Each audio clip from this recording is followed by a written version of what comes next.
Okay. Well, we're here online. This is a virtual event, and we're looking at the Oh, cover shot. Could you put that back up, please? yeah. All So, right. I want to get Chris's opinion of that. Hello, Chris.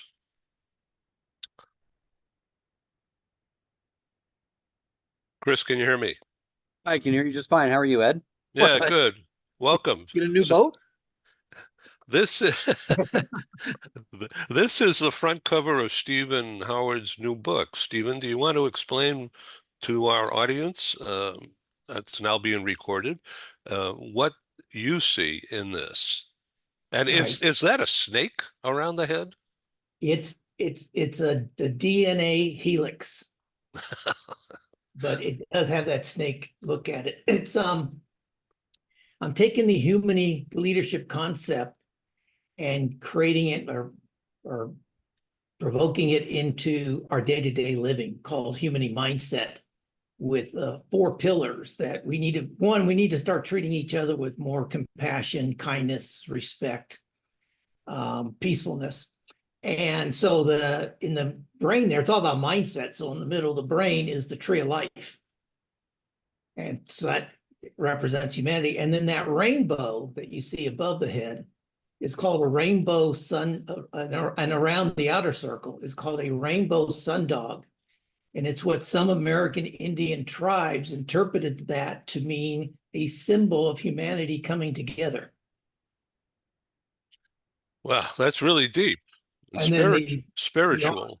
as the arms, as you said, is the DNA helix, and we all have the same DNA in us, basically. And, so anyway, that book's coming out next month. So I just want to get to see if it's attractive, if it resonates with anybody. So I don't want to use up your bandwidth here. I'll put it down. But yeah, that's Oh, it's okay. I don't have anything to replace it with, so we'll talk about it. You got Chris. Put Chris up there. So, Chris, what do you think of this sailing ship behind me? This is the Star of India, which is docked down the street from where I live in San Diego at the Embarcadero. And it's more than 100 years old. They take it out for a spin in the harbor once a year. And so they put all the sails up. And of course, it's a great, beautiful visual tourist attraction. And they do have tours on that boat. It used to be a not a passenger deal, but they used to haul steel Slaves. and yeah, probably slaves too. But it's going back a long time. Actually, I don't know if it's more than 100 years, but it's at least 100 years old. And um, I thought that with the sun setting behind it, it creates an interesting image for this conversation today.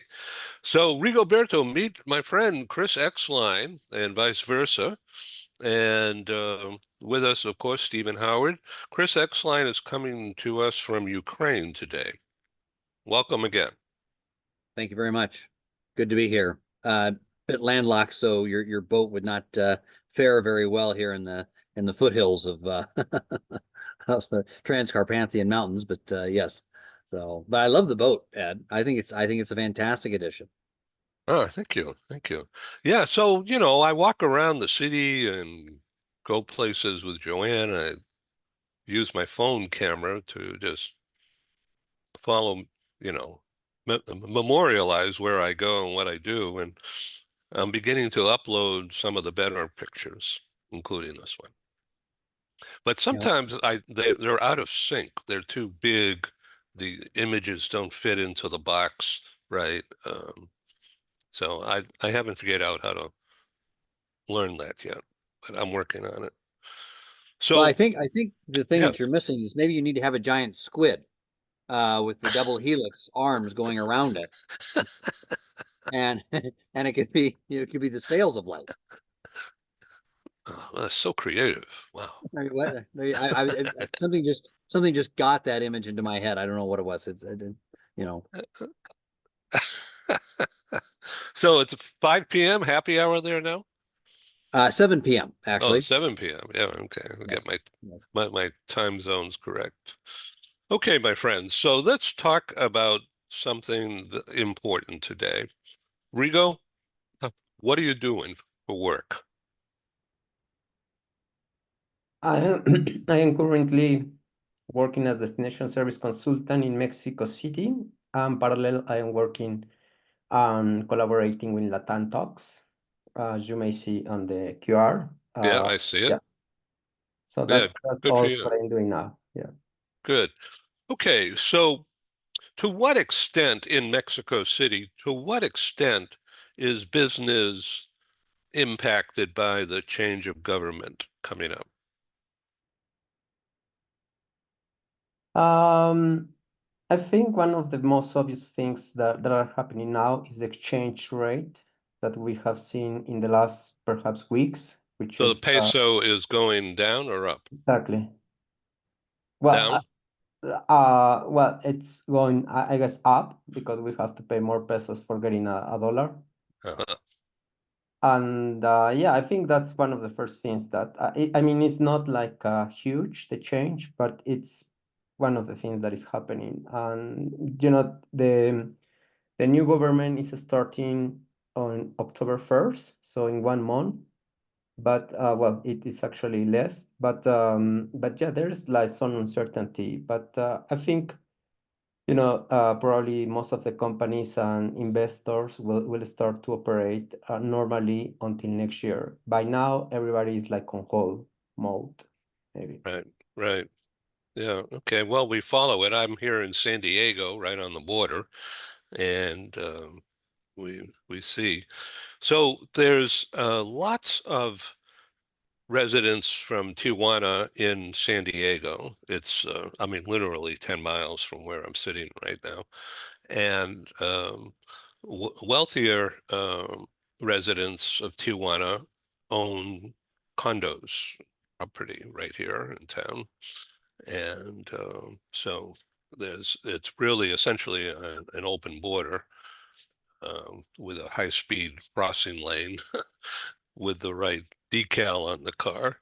Uh, but people who don't have that decal sit and wait and sit and wait.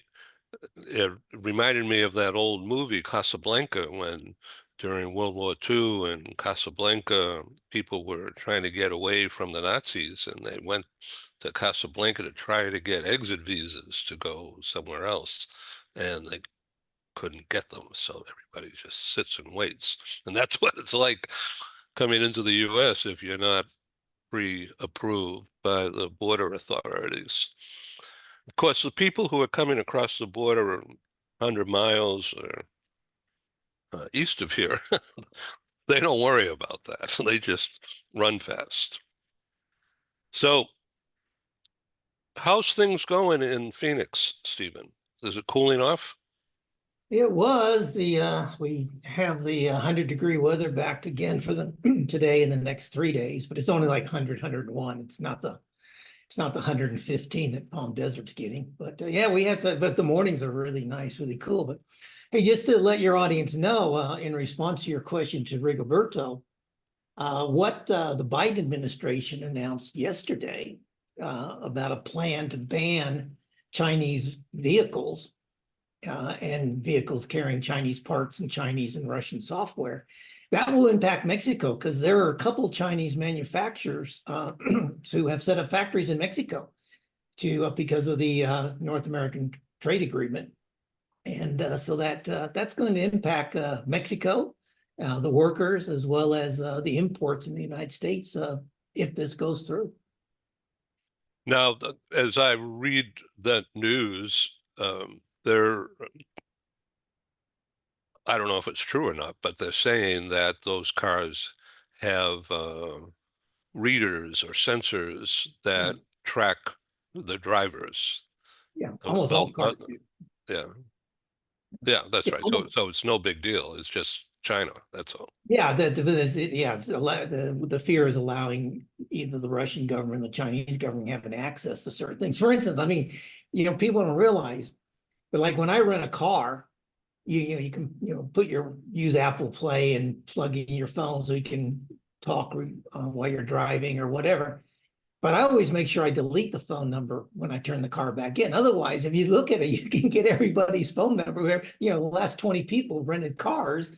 And if you wanted to, you could, if you had the intelligence, you could download that because that's all on a memory chip somewhere. And then you could also know who they talked to.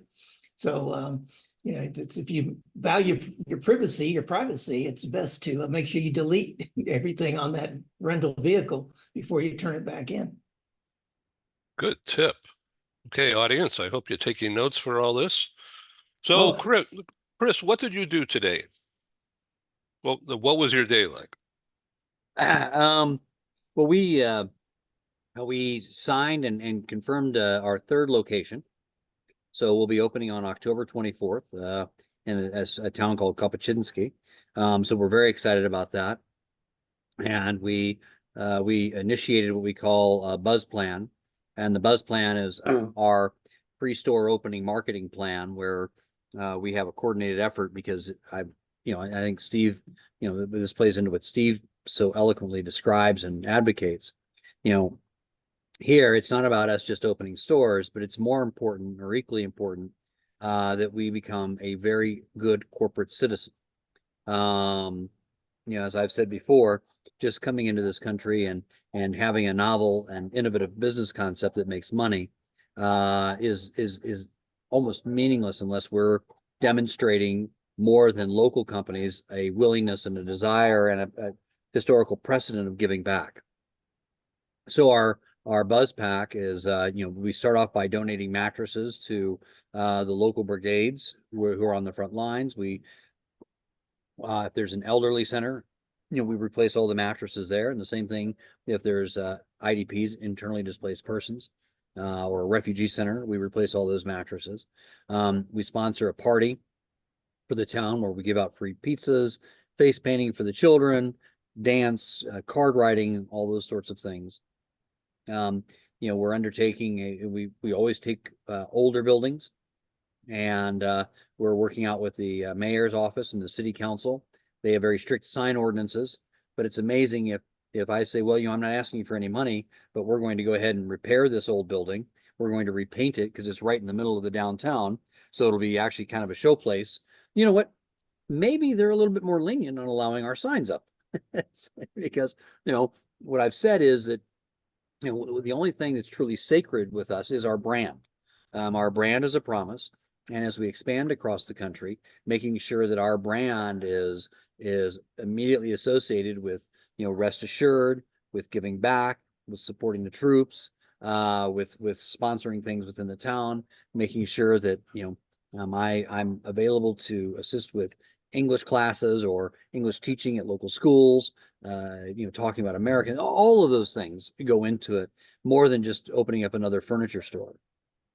And we've got a really good mayor down there.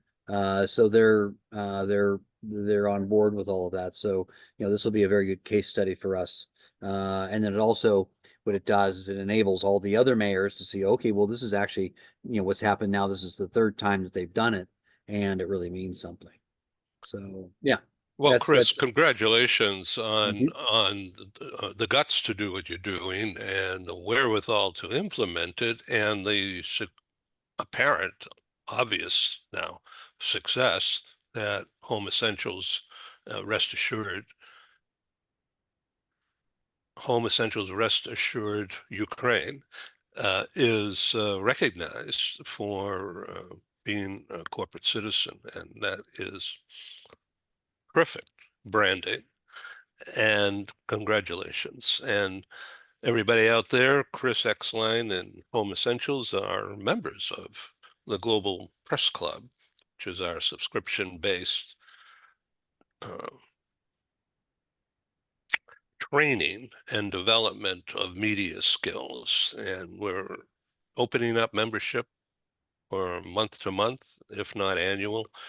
And everybody who's interested in learning how to use media and learn about and practice and apply in a systematic way media skills. Listening to Chris just now is a Harvard Business School approach, and will strive to help our members thrive. And that is, those words are stolen from Stephen Howard, who's here.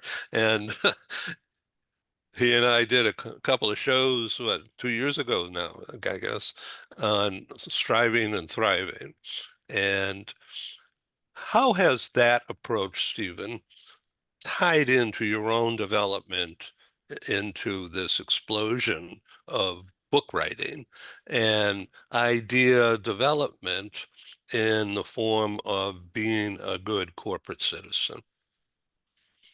Well, my own personal life, I mean, it keeps me motivated. I mean, one of my favorite phrases that I use very often with people I coach is never stop learning, because life never stops teaching. And so I'm constantly striving to learn new things. Matter of fact, on my agenda this afternoon is to learn Canva, learn to create my own quotation slides using this graphic platform.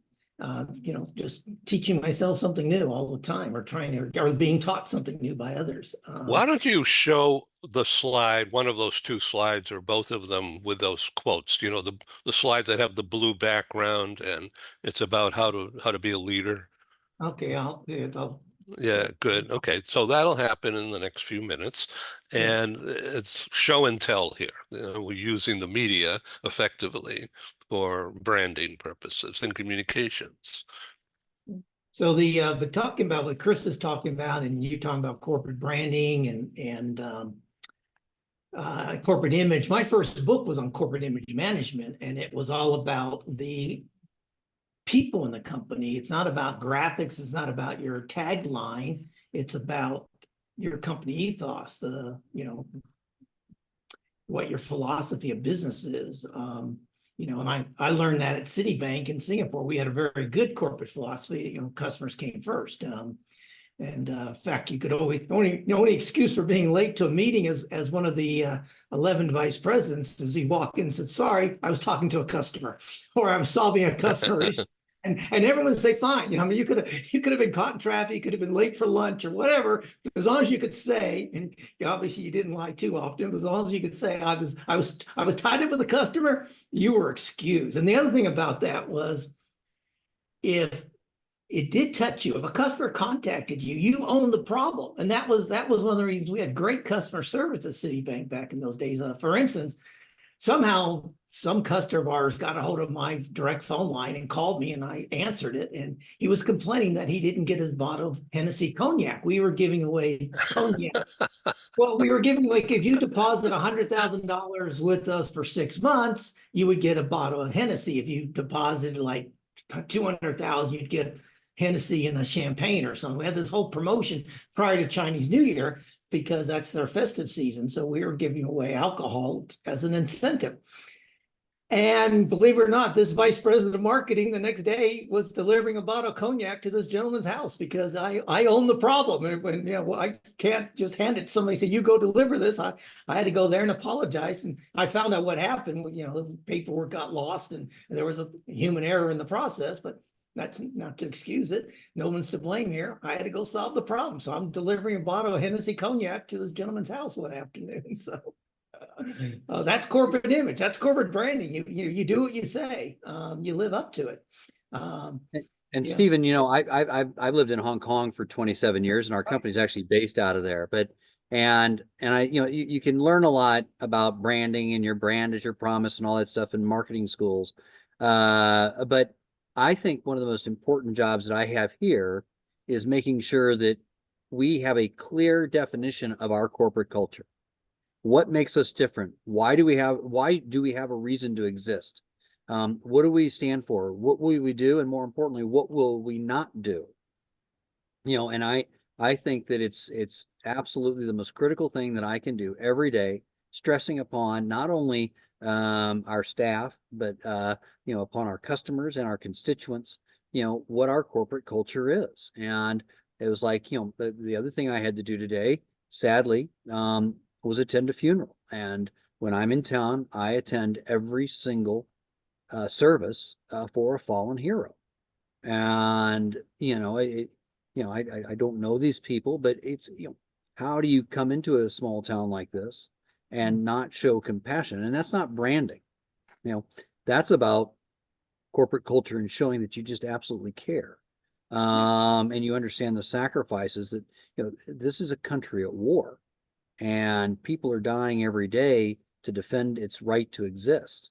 And so, you know, yeah, Stephen, you're exactly right. Everything that we do is about making sure that our staff and our customers and the people in this country know exactly what our corporate culture is and what makes us different than other companies. Excellent, excellent. Oh, There's- good. Spend 80% of your time focusing on the opportunities of tomorrow rather than the problems of yesterday. Stephen, go deeper on that.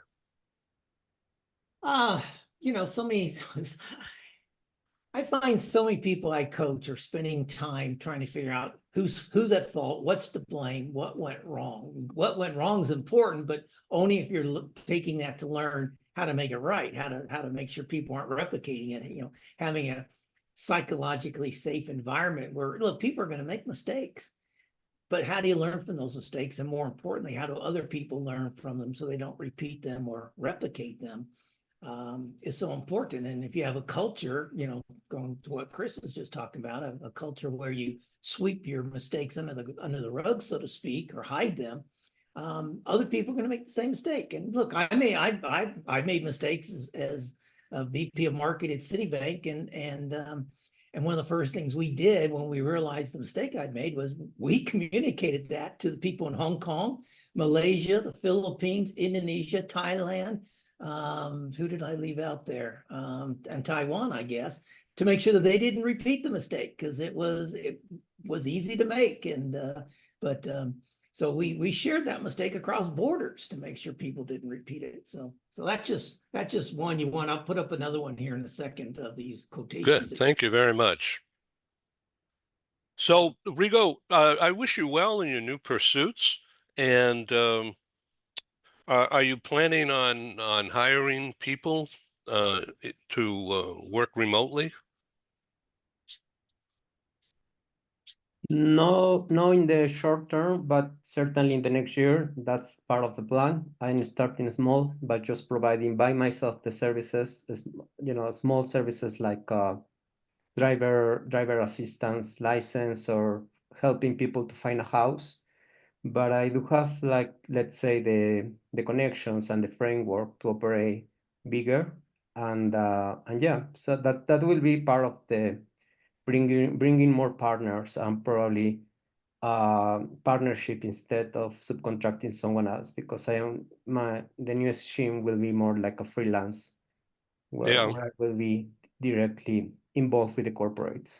Yeah, good. Well, thank you for responding. So, Rigo, before we get further on in the show, just a media tip. If you could shine a light on your face. Right now, you're coming across as in the dark. The background is nice, nice color, but there's no light on your face. So Yeah. we'd like to see you. I'm sure the audience would appreciate that. So this slide from Warren Bennis. I'm not familiar with him, although the name's somewhere in my foggy mind right now. I don't know what he's famous for. Stephen, perhaps you could elaborate. And he said failing organizations are usually overmanaged and underled. Boy, that's exactly timely, isn't it, Stephen? It's very true. Warren Bennis was a professor of leadership, one of the first professors of leadership in the United States, I believe, at USC, and wrote several very, very good books. What a great thought leader, you know, kind of. And this was in the 1980s, 1990s is when he was writing and gaining prominence. And but yeah, he's absolutely right here that you know, as it goes to my philosophy, I think, which I often say to you and your audience, that you manage processes, you manage projects, you manage policies, you manage procedures, you manage things, but you don't manage people, you lead people. And if you're managing people, and look, there are times you have to manage somebody, but hopefully that's only 10 or 15% of the time. If you are leading them instead of managing them, empowering them, you're going to have better growth. You'll focus on the future. You'll have better collaboration, more innovation in your organization. And but if you manage people, particularly if you start micromanaging people, this is why people leave. This is why even before the pandemic, even before the Great Resignation, we've always heard the old trite phrase that people don't leave companies, they leave bosses. And that's what they do. They leave bosses who manage, bosses who micromanage. So That's what I did when I was younger. I kept jumping so did I. around. I was just So did running, I. running to keep ahead of them chasing me. But you see, I'm recording these using AI. There's two different ones, or maybe a third one now too. And I'm testing it out because it's a transcript. As you can see, we already do the Zoom notes, but what I'm doing is not recording to steal anything. I'm recording the transcripts, if you will, to build a knowledge base to go along with the audio version and, of course, the video version. So we have now two video versions, one which focuses exclusively on the person who is speaking, meaning a close-up, a Hollywood close-up, as opposed to a gallery position, which is what you're looking at now, side by side. And then we have the audio version, and then the text version will be, well, frankly, I have to read them, probably have to do some editing, and then we'll make them available. So full-fledged publishing operation. Personally, I'm beginning to think I'm wearing too many hats today, and too much to do. So I'll stick to the knitting and do a good video, and we'll go from there. So Rigo, looking much better now. Thank you. Shining a light on yourself. Tell us about the broadcasts that you're involved with, LATAM Talks. How often does LATAM talk? I guess it's about once per month. We're trying to make the difference by only posting in Spanish. So because there's a lot of stuff in English, but yeah, I mean we're posting once per month, and we are mixing between podcasts. We have another tool which is like a webcast, which is like what we are doing now, and we are focusing now more in live events, perhaps in Mexico or in Brazil. But as we are a non-profit organization, or we're more an association, probably we need to find sponsors and start to connect with more people on the HR industry. But that's what we are doing now. We are about 8 members, more or less. Yeah. Well, that's very cool. I wish you success, and I welcome LATAM Talks to use my audience to augment their audience. Yep, certainly. It's a win-win, as I say it. I call it co-marketing, like cooperating, co-mingling, co-something or other, right? That'll be the book title, Stephen, just co-something. Okay, so let's move on. May I suggest that you use or look into using AI somehow for an automatic translation into English? Just an idea, that's all. Anyway, I want to bring this discussion to a close in the next 10, 12 minutes or so for the sake of bandwidth. And we all have things to do today. I want to announce that talks are underway now for a series of meetings with the bank HSBC. The live in-person event for October 1 has been postponed into first quarter 25, not for anything that I did, but because of conflicts day conflicts internally there. And so in London, HSBC will host us live in the first quarter, not in January, but certainly by April, but it may be earlier.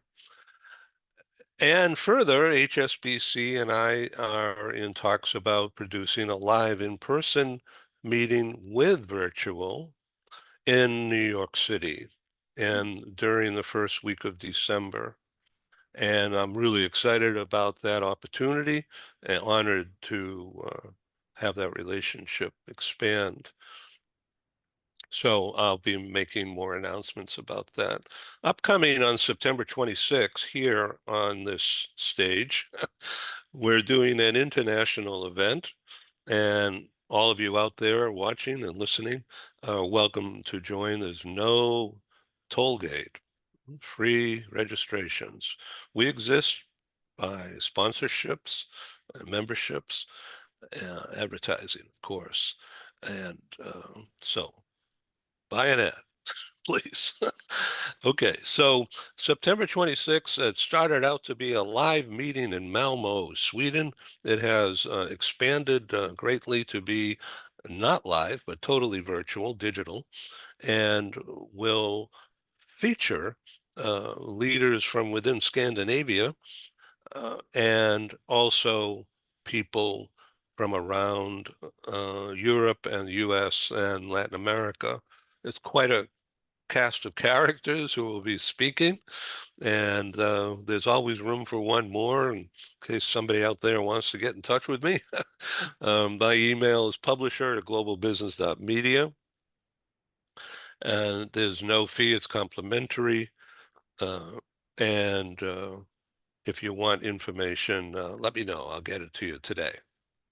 Okay, so we're also greatly enlarging the scope and the speed of production here on Global TV Talk Show by developing series under mini headlines such as health and wellness, medical research, health and wellness. And this is a series that I've branded To Life, exclamation point. So To Life, to me, means physical, spiritual, mental health as applied to workplaces and in life. And that series is expanding rapidly. We're also expanding the business to business, of course, and with the help of people like Dr. David Weiss, who's in Toronto. He is supplying me with just wonderful ideas for talk shows and using some of his slides as a basis for talk, for communication. Now, this is, of course, a promotion for Dr. Weiss, but it's for everybody. It's, once again, no toll gate. It's free registration. And not only on the live show, but during the streaming, free global access. Our posts on LinkedIn the past week have exceeded 8,000 according to LinkedIn. And over the past 365 days, it's just about 300,000 according to their records. And that's just LinkedIn, not YouTube or Facebook or whatever. So there's a lot of eyeballs who get to see, I don't know if they get to see all the shows. I don't have that tracking mechanism, but we'll see, the bandwidth is expanding. So the words that we're using, as you know, are broadcast, are recorded, and will be available going forward, free access. So be careful what you say or what you don't say. So, Stephen, let's focus in on your new book. And it sounds like it's like higher intellectual than some of the others. Actually, I'm hoping it's not. I hope it's more See, for everybody. Well, it may sound like it. I've got Christian reading one of the as one of my beta readers, and he's enjoying it. He's gotten to the first 3 or 4 chapters, he said. So no, the really it's aimed at it's my first time I've really written a book that's not aimed at the workplace. This is for everybody. This is you don't have to be a worker to think about how you can have better interpersonal interactions with people, and the power of that. So just to give you an idea, in the book I talk about the power of 5, and the power of 5 is very simple. I mean, let's say I'm nice to 5 people today, or I'm helpful to 5 people, or whatever it is. You know, even just smiling at 5 people I meet randomly. If each one of those people smiles to 5 other people, that's 25 plus my 5, that's 30. And then if those 30 people, 5 each, that's 150 people. So now suddenly I've had an indirect impact on almost 200 people just by being more humane to 5 people, and hopefully it cascades. Now, obviously, not everyone will do 5, and in the book I show different configurations. What if it's only 4? What if it's only 3? But the power of this is just so beautiful.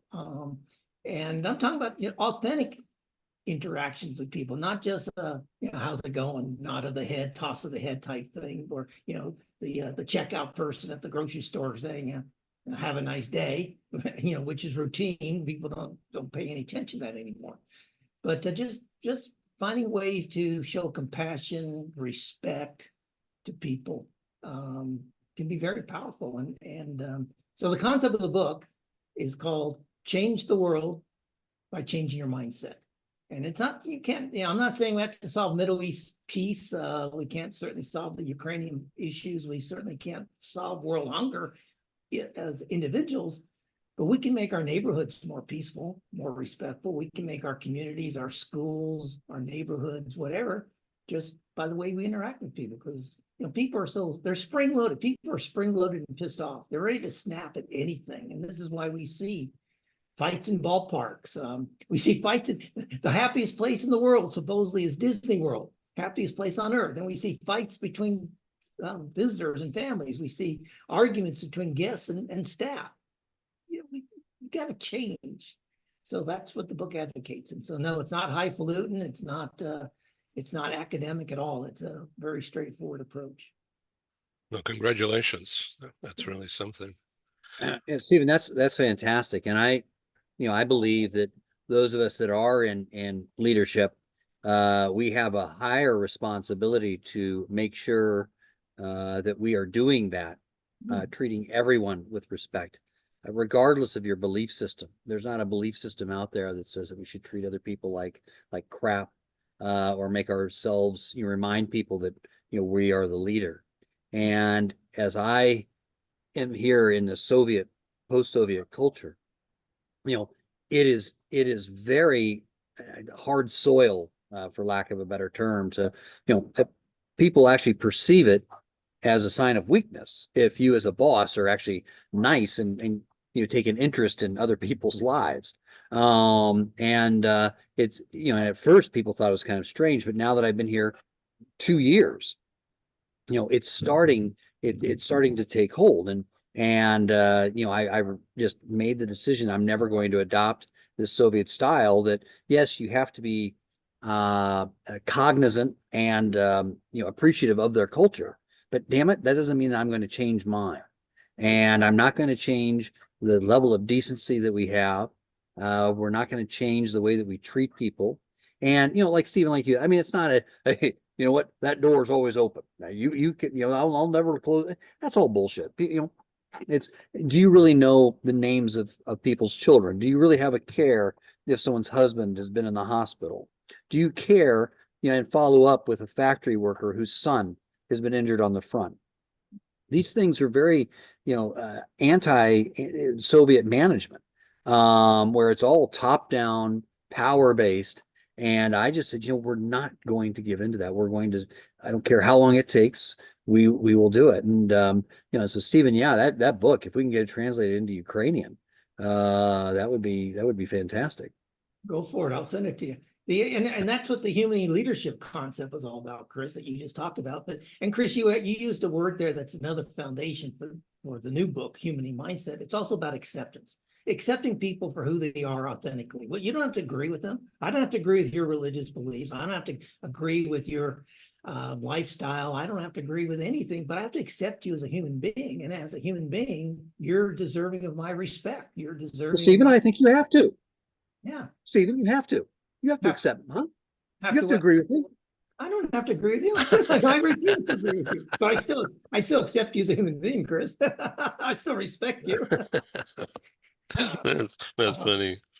But So I want to jump in here. Chris, the last show you were on, you talked as a basically a news reporter with information about how bad things are economically in Ukraine as a result of the war. And the United Nations is, of course, happening this week with all the leaders in one place, well, many of them. But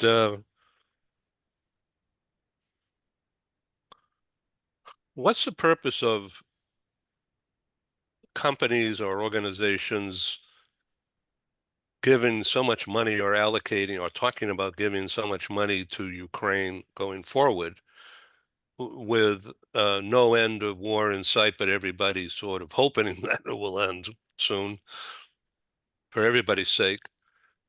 And so it's so confusing, you know.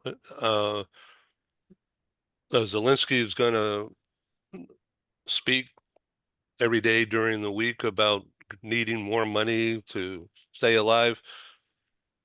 Yet your talk the other day, which was recorded, talked about the apparent, I'm putting my own words in here, uselessness of doing that because of the demographic catastrophe that has happened. I don't know. I'm going to stop talking, Chris. It's and yeah, I after now that I've been here for 2 years, you know, there is a definite. I'm not saying Zelensky, and so when I'm going to use, I don't want to use the term leadership, but you would think that, you know, after almost 3 years of this, people would start having plans on what to do. And there is no plan on reconstruction. As I said before, this country will never be rebuilt or reconstructed, and it probably shouldn't. And, you know, people are starting to say that I'm being very pessimistic, but I'm telling you, well, listen, I'm here. You know, you know, you can't challenge what I'm saying, because I'm actually here and I'm continuing to invest, and we're investing, you know, large sums of our corporate cash into this. We don't have investor cash. We don't have donor cash. We haven't borrowed money to do this. We're doing it through my own cash flow. But yet you have to have you have a responsibility to open people's eyes and see what the real situation is. I mean, yeah, everybody, you know, desires and has aspirations for what Ukraine could be, but if the numbers aren't there, and if the, you know, if people lie, numbers don't. And, you know, we have to look at what those numbers are. And, you know, just to kind of recap a few things, you know, there was an economic forum, you know, sponsored by the Treasury Department of Ukraine last week. And basically, there are three pillars for revitalizing the economy. Two of them are more government. And one of the things is called Made in Ukraine. Ambitious, fantastic, great. You know, and I brought up, okay, well, they're going to be giving grants to entrepreneurs to start a business. Fantastic. And they think that that's going to lure people back. Great. The amount of money they're giving people is $3,500 US, 3,624 to be exact. $3,500 to start a business. Well, yeah, first off, the number of business startups that succeed past 5 years is less than 8%, 10%. Most businesses fail not because the ideas are so bad, but they chronically underestimate their funding or cash flow requirements. So they run out of cash. They don't have the liquidity to change and learn from their mistakes. And so if you give someone $3,500, how can they build a company that will grow and scale? And then, you know, the other thing is, because of Soviet culture, you know, if they are growing and scaling, let's say they've got a fantastic business and it's growing. Well, the only way that they can get, if it's growing, then they need more cash. The only access to cash is not through investors because, you know, there are no investors that are interested in companies that are, you know, have a capital of $3, $4, $5,000. So you go to your local bank. Well, then you've got to actually produce accurate financials. About 35% of this economy is a shadow economy where people aren't accurately reporting their income, so they don't have to pay tax, which means that this young entrepreneur, as he's growing his business, he's at a disadvantage because in order to get bank financing, he has to have accurate financials. And if he's got accurate financials and he's paying tax, which means that his gross margins are significantly less than his competitors that aren't. And, you know, you know, everybody has the right intentions of saying, oh, we want to, I mean, what entrepreneur says, oh, give me the money so I can be a really good taxpayer? No one ever says that. Now they say that at the beginning, and maybe they say that they want to be a tax, but once people get a little bit of cash, their first thought is, honey, gosh, you know, we need a new car, or, you know, the kids need new clothes, but you know what? Let's do this. Let's have date night as we go to the tax office and pay that first tax check. It just, you know, it's not funny because it's tragic, but you know, you don't need more government. And after 3 years, it's there. You hear all this stuff in the United States about how rich Ukraine is with $20 trillion in the ground. 20 trillion. Wow, well, that's a lot of money, even for the United States. 20 trillion. Okay, well, who's sponsored that study? You know, maybe it was the Australian mining company and BlackRock that are you know, sponsoring it. And you know, if you look at, like, Ed, you know this, you guys don't. I actually have a team of analysts, and we review these things every day. You know, the estimates for a successful mining operation, it would take 7 to 10 years at an initial estimate of $400 to $500 million.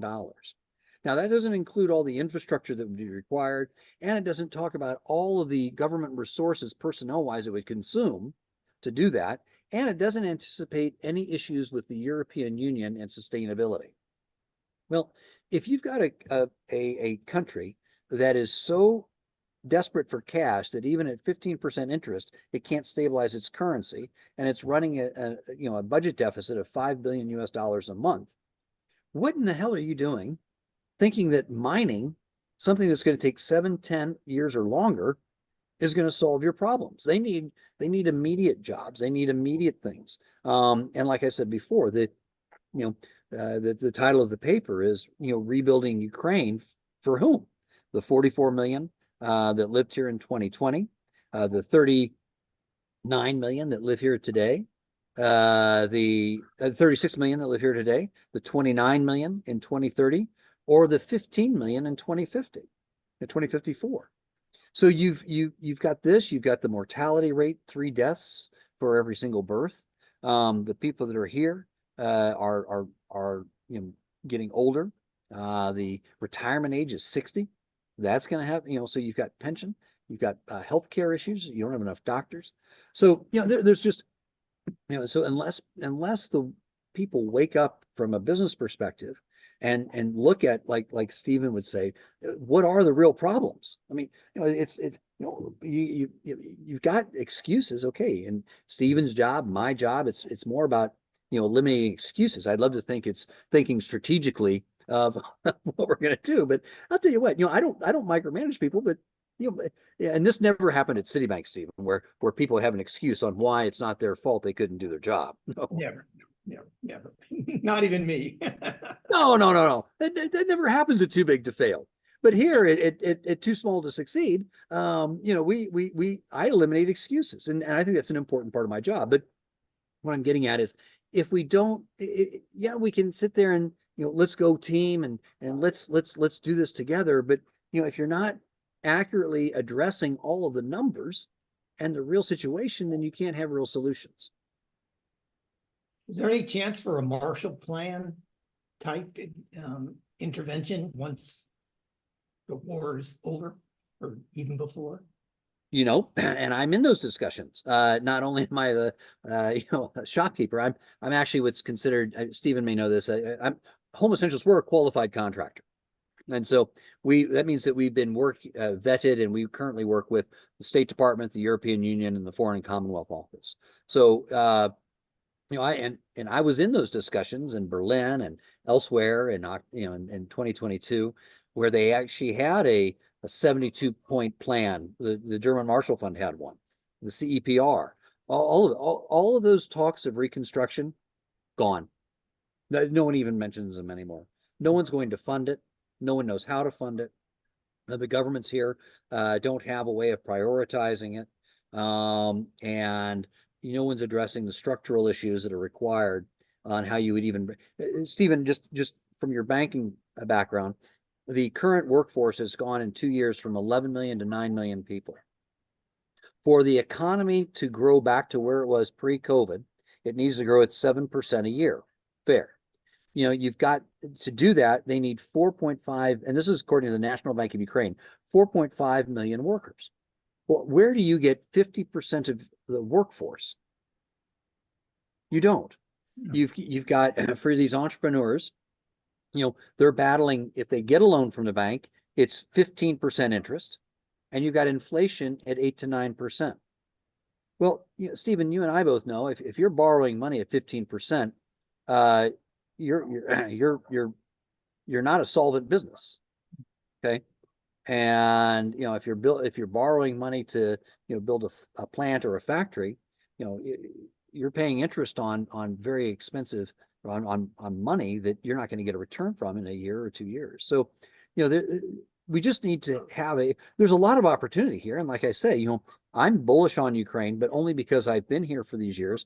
I've been able to modify and recalibrate our business plans and our way of doing business to the current environment. But as long as people are sitting on the sidelines in Brussels and Washington and London and Berlin, offering all of these points without actually being here, then Ukraine is the one that's going to suffer. And with that, then Europe suffers, because you can't afford to have a failed state on your doorstep, especially one that's this size. So the war has been won. No, I'm not. Well, this is being recorded. My official position is that there should be no let up for Ukraine until they have all of their borders back. You can't, the people that have sacrificed their lives, the families that have lost them, there is no reason to reward Russian aggression. And those decisions about what a cessation of hostilities might look like are made in rooms that I'll never enter. All I can do is as a business person, try to look out in front, see where we are, and position us to be in a place to assist with those efforts. But not make a determination on what I perceive as fair. Thank you, Chris Exline, for your honesty and your guidance. And the information is priceless. Firsthand. It's firsthand. You came on the show when there was nice lighting behind you, and now look what's happened. The world keeps turning around, and you're in blackness. Oh, there's the moon over the mountain. I'm getting poetic, Stephen, aren't I? The sky's as gloomy as the situation. Thanks for being on the show, people. You need to do a Thank you. sunrise show with Chris. Have some optimism for everybody. I'll He's see. got optimism, but for everybody. Great. I am, Stephen, let me ask you a question while we've still got you in these fast minutes. As a leader, I mean, yes, you want to be optimistic, but isn't it a greater responsibility to tell people what's accurately going on so we can make real life decisions? Yeah, but I think by optimistic, I mean not being rose-colored glasses, not Bob Marley, don't worry, be happy type optimism, but more, hey, this is reality, but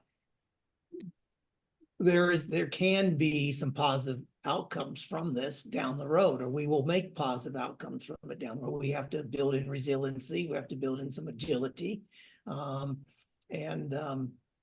move from there. But if we all get overwhelmed with pessimism, either on a global scale or even on our personal lives, then it's hard to move forward, quite frankly.